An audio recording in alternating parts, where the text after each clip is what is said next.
Practice exam. You will hear a number of different recordings and will have to answer questions on what you hear. There will be time for you to read the questions and instructions, and you will have a chance to check your answers. All the recordings will be played once only. The test is in 4 sections. At the end of the test, you will be given 10 minutes to transfer your answers to an answer sheet. Now turn to Section 1. Section 1. You will hear a customer calling a travel agent to book a holiday. First, you will have some time to look at questions 1 to 3. You will see that there's an example that has been done for you. On this occasion only, the conversation related to this will be played first.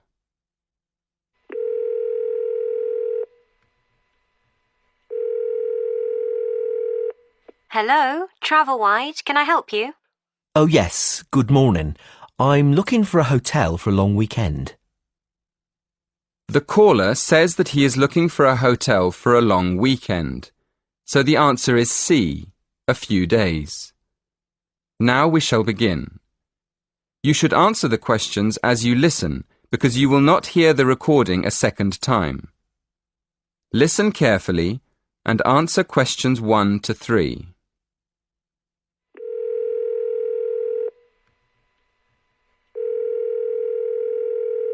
Hello, Travelwide, can I help you? Oh yes, good morning. I'm looking for a hotel for a long weekend. Okay, first of all, where would you like to stay? I mean, are you looking for a peaceful weekend in the country, a busy city break, or a relaxing time at the beach? Well, I certainly want a quiet weekend. I work very hard, so I'd like to relax for a few days. Right, so it would be country or beach. Which would you prefer? The beach is very relaxing, but I think I'd rather go to the country this time. Okay, that's fine. Let me have a look at country hotels. Would you like to stay at a spa hotel where you could swim, read, eat healthy food and have relaxing treatments? Or would you prefer a family hotel on a farm? I must say I like the idea of a spa. Well, that's great. Now, let's just look at our spa hotels. You definitely don't want the beach.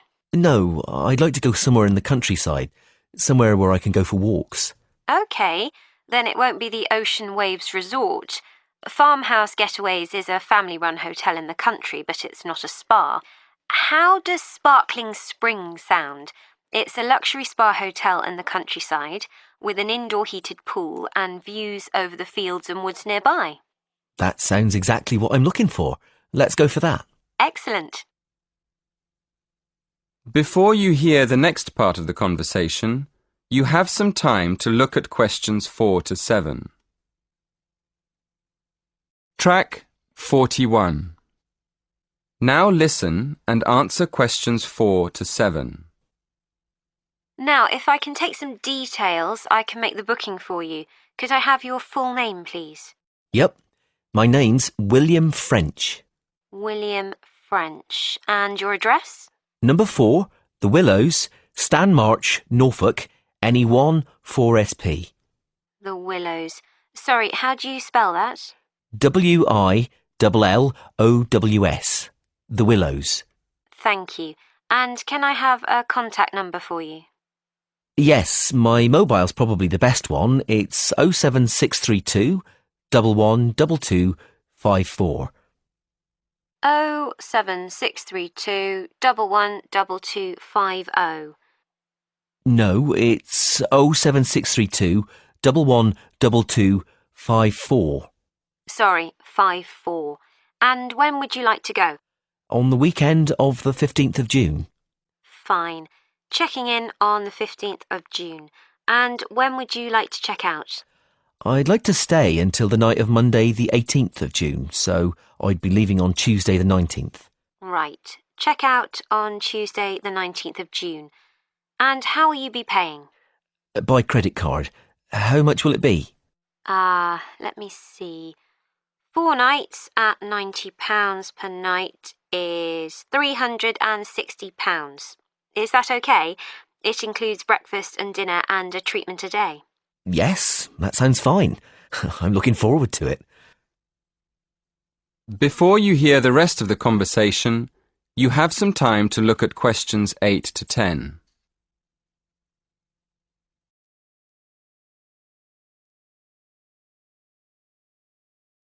Track 42. Now listen and answer questions 8 to 10. Would you like me to tell you how to get to the hotel once you're in the village? It's a bit difficult to find. Oh, yes, please. I have maps on my mobile phone, but there isn't always a signal. OK, well, coming into the village from the motorway, which is in the east, the first building you see on your right is the church. It's right opposite the garden centre. OK, the church is on my right and the garden centre on my left. Yes. Just after that, you'll come to the railway crossing, and then you'll see the river on your left. After that on the right, you'll see the school. It's just before the bridge, over the river. So the school's before the bridge? Yes, that's right. Now, just after the bridge, you'll see a turning on your left. Take that and follow the road through the fields. On your left, between the road and the river, you'll see a lot of vegetable gardens. Just keep going down the road to the end. It leads straight into the car park at the spa. You can't miss it. It's at the end of the road. Thank you very much for your help. My pleasure. I hope you have a lovely weekend. That is the end of section 1. You now have half a minute to check your answers. Track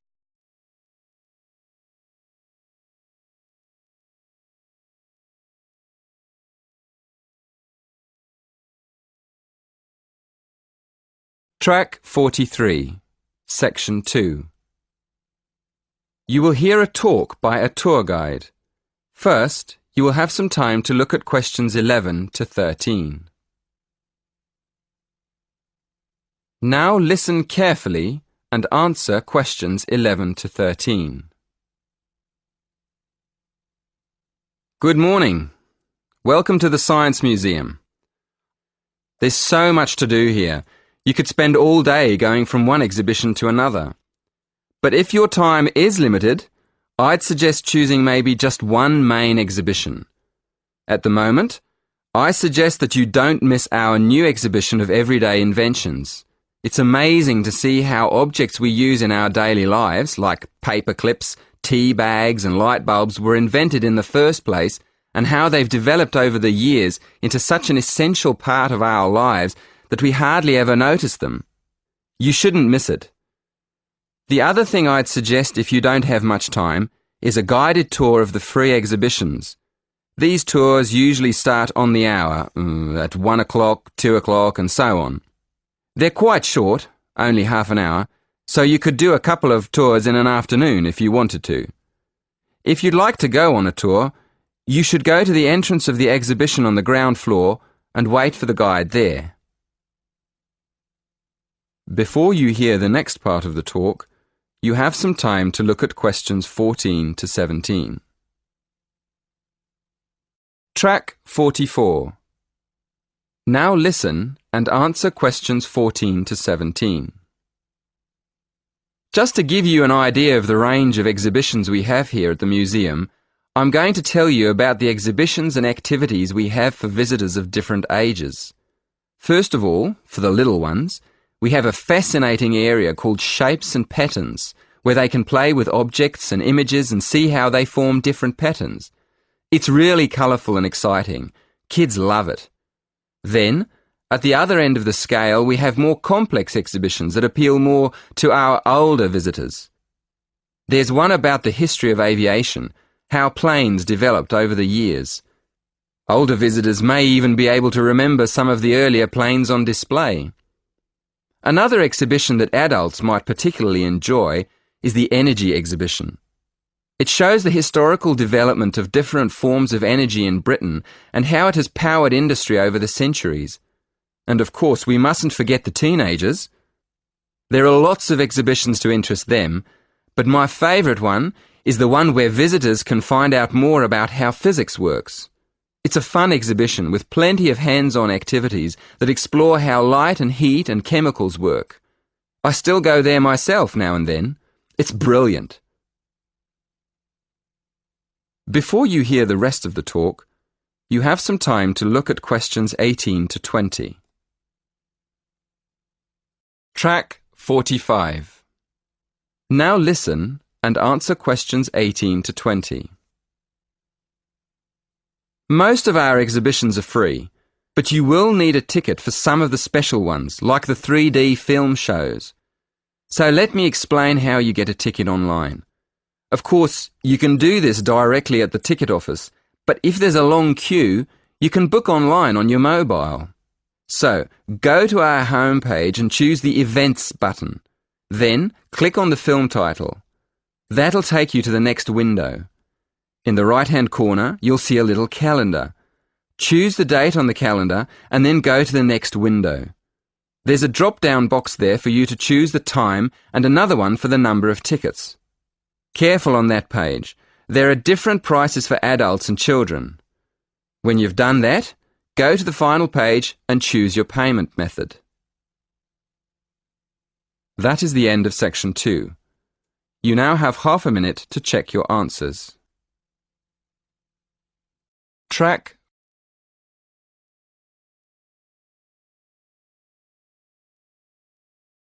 6. Section 3. You will hear 2 students and their tutor discussing a survey project. First, you will have some time to look at questions 21 to 23. Now, listen carefully and answer questions 21 to 23. So, what's the survey about, Tom? It's about where students want to live and how they choose. Basically, their accommodation preferences. We've actually tried it out with a few students already. Okay, that sounds fine. So, to start with, how many questions have you got? 20? Is that too many? Yes, it is, really. People get fed up answering lots of questions and they stop thinking about their answers. Right, so we need to think about that again. What do you think of the first 3 questions? You want to know what affects students' choice of accommodation when they go to university? Yes, we want to find out which has the most effect. The cost, the number of rooms in the house or flat, or the distance from campus. And then we asked another question. Oh, yes? What else did you want to find out? Well, we wondered whether public transport was important. You know, not many students have cars, so it might be quite important for them to be near somewhere where they could catch a bus or train. Yeah, that's a good question. Before you hear the next part of the conversation, you have some time to look at questions 24 to 26. Track 47. Now listen and answer questions 24 to 26. Before you ask any more people, I've got a couple of suggestions for improving the questionnaire. First of all, I think you need to ask fewer questions. As I said, 20 is really too many. I'd cut it down to 10 if I were you. Okay, 10 questions only. And is there anything else you think we should do? Well, yes. Some of the questions are actually quite complicated. I think you should make them clearer. I think they should be easier to understand. And what do you think about asking more questions about cost? No, I don't think you need any more about cost, but you could ask a couple more questions about the reasons for students' decisions. So we should ask some more questions with why? Yes, I think you'd get quite a lot more information if you did that. Thank you. Before you hear the rest of the conversation, you have some time to look at questions 27 to 30. Track 48. Now listen and answer questions 27 to 30. We've already got some results from our first questionnaire. Do you think we could use them? I don't see why not. What have you found out so far? Well, the number of rooms was only important for 16% of the people we asked. It looks like a lot of students are quite happy to share a room, and even fewer people were concerned about being near a bus stop, only 10% in fact. I'm surprised about that. But what about the distance from the university? Well, that was quite important. Around 20% of the students we asked wanted to be close to campus. That makes sense. And what about the cost? Yeah, as we expected, the cost was by far the most important factor. More than half the students were concerned with the cost, 54% to be exact. Only 54%? I thought it would be closer to 80%. That is the end of section 3. You now have half a minute to check your answers.